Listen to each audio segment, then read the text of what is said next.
Hello everyone and welcome to this spoiler review for episode 1 of this brand new Game of Thrones series on HBO Max called the House of the Dragon, and it thrusts us back into the world of Game of Thrones fully, whether we like it or not. And as you all know, I used to review Game of Thrones shows over on Collider and other places. I was a pundit breaking them down or leading the discussion for sure, and it was always a blast to do that, and I really enjoyed the show and loved the show. And then season 8 came around and divided a lot of people. I certainly defended it for a majority of that season, thinking they were going to lead us to this ending that was going to be epic and crazy and insane and leave people with their tongues wagging for days, weeks and months and years afterwards.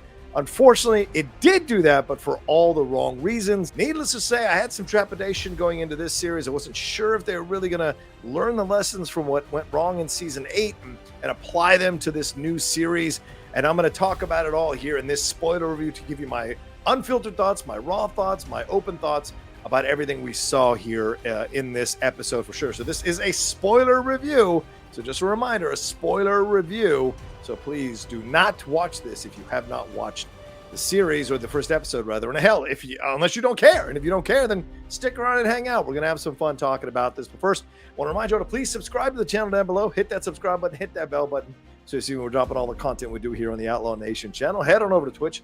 Follow me there, the Outlaw Nation, all one word on Twitch, and the Patreon. Don't forget about the Patreon, patreon.com/John Rocha. Come and support me. Come and support all the stuff I got going on here on the channel with these reviews, trailer reactions, live shows, videos. I think I'm generating some great content. Come and show your support. $5 level, $1 level, $10 level, $50 level. Come on, $100 level. There you get an hour with me one-on-one every month at the $100 level. So there's a lot of levels there on the Patreon for you all to enjoy some great benefits. So, all right, well, in this series from showrunners Ryan J. Condell and Miguel Sapochnik and co-creator George R.R. Martin along for the ride, we're going back to about 172 years before the birth of Daenerys Targaryen, and certainly we get that graphic up there on the screen to make it clear to us how important Daenerys Targaryen is to the Game of Thrones people and the fans. So they made it clear. They even faded all the other words and just focused on 172 years, Daenerys Targaryen, so you understand what is going on here. The series is based partly on Martin's Fire and Blood book, which depicted the history of the Targaryens, and this is a spoiler review, so I'll just do a quick recap since I'm assuming you've seen the episode. The basic plot points are this: we see King Viserys Targaryen's ascension to the throne at the expense of his female cousin Rhaenys to start the episode. We pick up years later, and King Viserys is holding a tournament to celebrate the impending birth of his first male heir with his wife Emma, who he thinks is going to be a first male heir. Their daughter Rhaenyra Targaryen is more interested in battle than being a lady as she rides her dragon. Viserys' brother Daemon, who is next in line for the throne, runs the City Watch, but is a bloodthirsty hothead who metes out some brutal justice. He is disliked by almost everyone on the King's Council, including Otto Hightower, who is the hand of the king. Later, Emma dies in childbirth, a very controversial scene for sure for some people, and their son follows hours later. Already on thin ice with Viserys, Daemon celebrates the death of his nephew at a house of ill repute and calls the dead nephew heir for a day, which finally pushes Viserys over the edge in his anger and his grief, and he strips Daemon of his heirhood, I think that's a word, from the Iron Throne, sends him away, and installs Rhaenyra, who he apologizes to for ignoring all those years as his new heir to the throne. It's the first time a woman will ever sit on the Iron Throne. And I find this ironic since it was Viserys' ascension that stopped Rhaenys from being able to take over as the first woman on the Iron Throne. She's the Hillary Clinton of this piece, if I can make that reference for some of you out there. All right, let's get into what I liked and what I didn't like about the episode here. First, let's start with the acting. You know I like to start with the acting. Paddy Considine is just fantastic here as Viserys. He brings a father's warmth and love for his family to Viserys, along with a layer of exhausting regalness to being the king. Look, he's happy to have the job, but you can tell that it takes its toll on him. His chemistry with Sean Brooke as Emma is so palpable. You sense the genuine love they have for each other throughout the episode, whether it's in the scene in the bath where they're exchanging some pleasantries and a little bit of ball busting between each other, or during the horrible birthing scene when he has to choose between Emma and his potential male heir. He is wrecked at the choice, and even more wrecked dealing with the aftermath of his choice, and we see that come through so powerfully in Considine's acting. Certainly what Paddy is before he makes a decision and after he makes a decision are completely two different people, and he conveys that in the physicality and in the facial movements, and certainly in some of the use of his vocal inflections and some of the interactions after Emma has passed. His rage at Daemon is lionesque while his apology and care for Rhaenyra at the end there, when he finally accepts her as his heir, is genuine and heartfelt. It's a great reminder of what a fantastic actor he's been for years, even though he sailed under most people's radars during that time. Now, Sean Brooke also delivers some stellar work with limited screen time here as Emma. From her advice to Rhaenyra about surviving in the kingdom, saying that the birthing place is their battlefield, to her chemistry with Viserys, as I just mentioned, to the brutal childbirth scene, she brings a regal maternal energy to Emma that will be sorely missed on the show. Her acting work in that childbirth scene alone deserves all the plaudits. Whether you want to see that scene or not, her work within the scene is incredible. Brooke makes you feel every excruciating second of Emma's journey in that scene, from her pain dizziness to the slow realization of the horror she's about to endure, to the honest and heartbreaking fear she's experiencing as she confronts her unexpected death. It truly is a marvel of a performance in a limited amount of time. Millie Alcock as Rhaenyra Targaryen is excellent here as well. I mean, she lays the teenage groundwork for what Emma D'Arcy's adult version of Rhaenyra will be doing in the upcoming episodes. You can feel her strength, her will, and desire to break from her gender role in this kingdom bubbling below the surface. Whether she's riding her dragon Syrax, going back and forth with her parents, having a weird Cape Fear type scene, for those who get that reference, with her uncle Daemon, messing with Alicent over their studies, being intrigued by Sir Criston Cole during the jousting there, or finally accepting her father's favor at the end there. Her eyes betray an ocean of thoughts when she's speaking or even when she's silent. We see an intelligent, driven, and capable young woman who will not take no for an answer and is already instinctively understanding how to use her station to get what she wants, which will come in handy, I'm sure. Rhys Ifans is also excellent as the Hand of the King, Otto Hightower. A strong, measured performance from him here that you might initially believe was noble, till he sends in his daughter to comfort the king, wearing one of her mother's dresses there after Emma has passed. Rhys always brings some nice levels to the gray characters he portrays on screen. We saw that in the first Amazing Spider-Man movie with him as Kurt Connors, and it's enjoyable to see it on display here. He's a long way from Notting Hill or The Replacements here, people, so this is pretty great to see.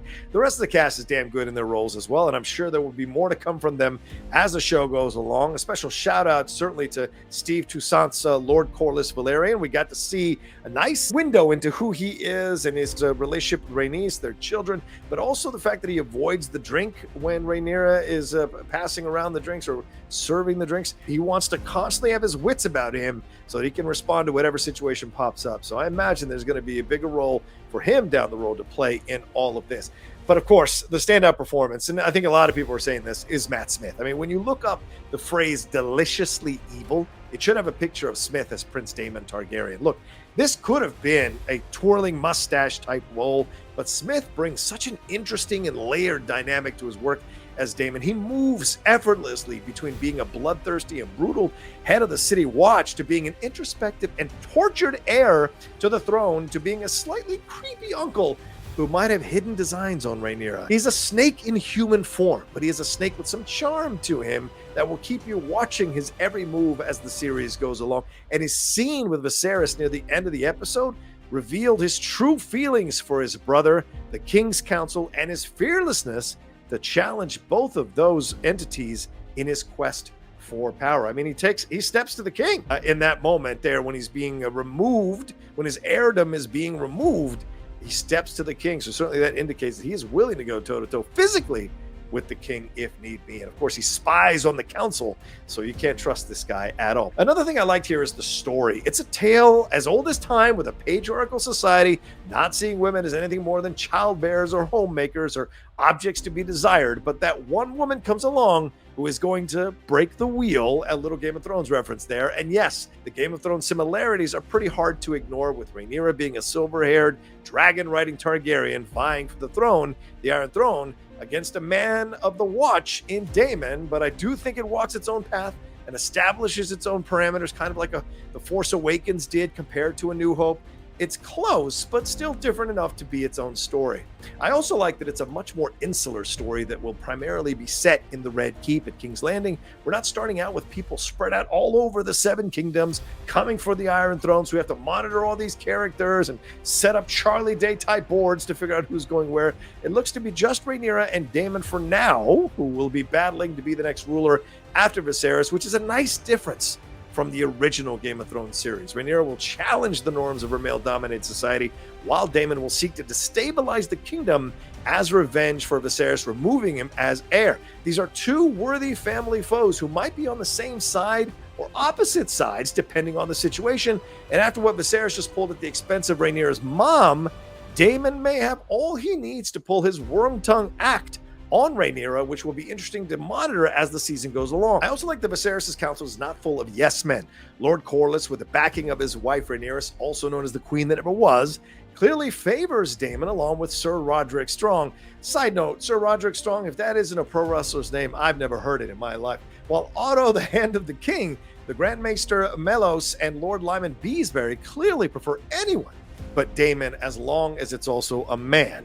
Daemon as an antagonist will be curious to watch over these next few episodes as well. He is clearly upset that he is not the king or will not become the king. He listens in on the council's conversations, as I mentioned earlier. He tries to win or even woo Rhaenyra with that necklace of Valyrian steel. He tells his brother that he is weak and he's being manipulated by the council, trying to kind of get him to question the people he's established as trustworthy people around him. He celebrates the death of his nephew.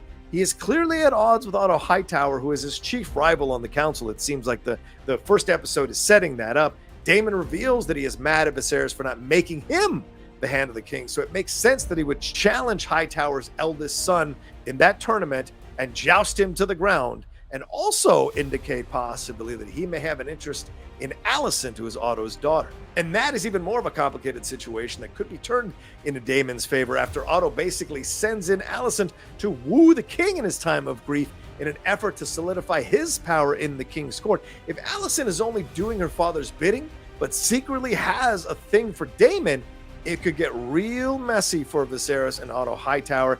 Daemon is going to play all the angles, and it will be fun to watch in the interim for sure. I also really enjoyed Miguel Sapochnik's direction here, as he delivers a damn good opening episode to this new series. Certainly, he's directed some of the best Game of Thrones episodes that we've seen in the past, so he's the perfect director to get us back into the world of Game of Thrones. From that ominous opening scene where we're deciding the next king that happens to favor Viserys, all the way to the final scene with Rhaenyra getting pledged to by all the lords of the houses and the houses we've come to know in Game of Thrones.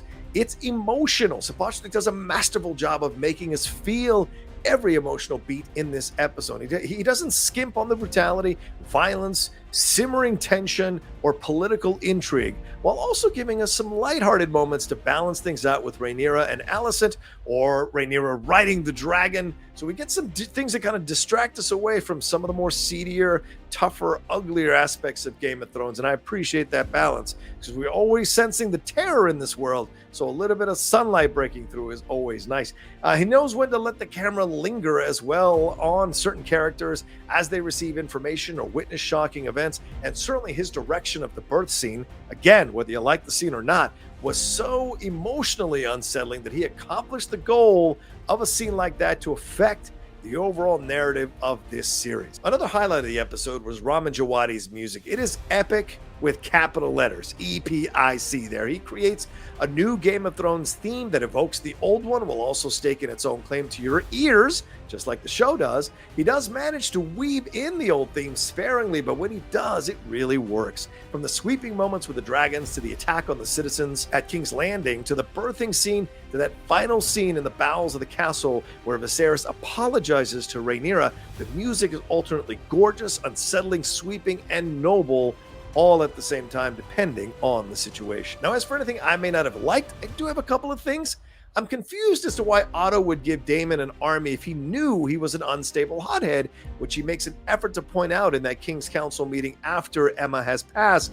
Viserys rightfully calls him out on this when Otto is so vociferously against Daemon remaining heir to the throne. But I gotta ask, is there something more here, or is this a colossal mistake by Otto that doesn't seem to make sense with the guy we've been presented, right? A show commenting on a questionable decision is fine, but then it needs to follow it up with some kind of consequence or reckoning for the action. Is he playing both sides here? Put that in your mind. Is he playing both sides here?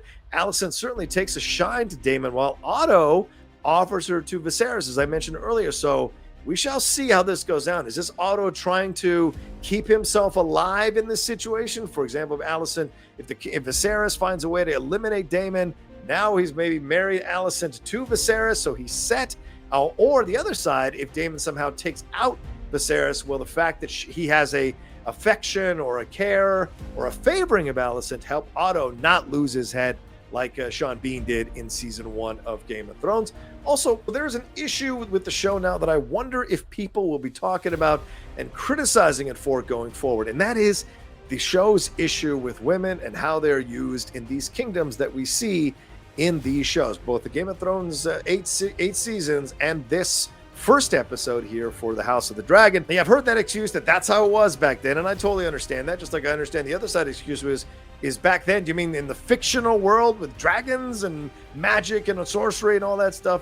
It's fictional, so why do women have to be treated this way in a fictional world? So I understand both points of views here. And look, if we're being honest, it's still that way now for women. If you look at how women are being treated in our society, or maybe if you're being honest with yourself, how some of your friends and family members speak about women, they are being used as pawns and sex creatures.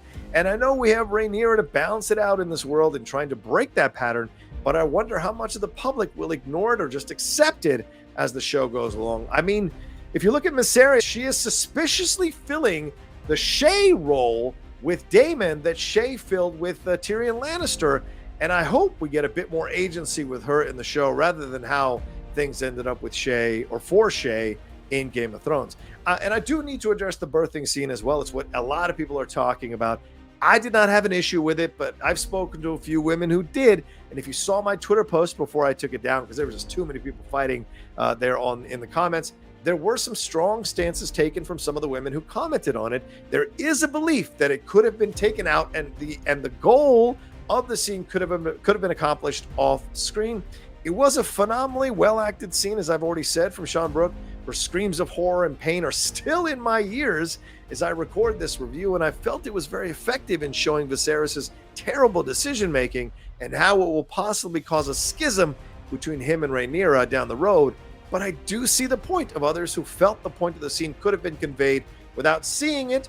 Certainly, I said that in my spoiler review for the episode 11 of The Sandman with the Calliope story, how they did not show her rape and just had this one blood streak across Richard Maddox's face, conveying the fact that he had raped Calliope. So maybe there was a way to have this scene done off screen, but then again, that's less screen time for Sean Brooke. So I wonder what the happy compromise would have been in the end. So we'll see down the road. Now, overall, for the first episode, I give this one 4 cowboy hats out of 5 cowboy hats. There was so much deliciously intriguing storylines being set up here that we will be chewing on throughout this whole season. We got 9 more episodes left. There will be switching of alliances, shocking betrayals, surprises, probably some insane battle sequences, emotional and political maneuverings, and of course, dragons. I'm very much looking forward to seeing what we've got over these next 9 episodes, and this episode is already starting to make me forget season 8 of Game of Thrones, and that's a good thing. Well, let me know what you thought about the episode or what you thought of this review down in the comments section below. What worked for you, what didn't work for you, and where you see this series going now after the table-setting episode that we got here for episode 1 of the House of Dragon. Give me all your thoughts, all your points of views. Did I mispronounce any names? Please call me out about it. I know how you Game of Thrones fans are, just like me, Game of Thrones fan, are hardcore about the pronunciations and all of that. So let me know down there in the comments section below. Remember to like on this video, share it on your social media, and put that hashtag the Outlaw Nation on there so other people will come to the channel and see the content that we got going on here. And speaking of the channel, please remember to subscribe to the channel. Hit that subscribe button, hit that bell button so you see when we're dropping all the content we do here on the Outlaw Nation channel. Head on over to Twitch, follow and subscribe to me there on Twitch. And the Patreon. Don't forget about the Patreon. Come and join me on the Patreon. Patreon.com/John Rocha. See the multiple tiers and the multiple benefits you get for being a part of the Outlaw Nation. All right, y'all take care of yourselves. Be well. This has been my spoiler review for the House of the Dragon, the Heirs of the Dragon, that is out now on HBO Max. Go and watch it again and see if some of the things I spoke about in the spoiler review come to your mind as you're watching it. and I'll talk to you next time with another brand new review here on the Outlaw Nation.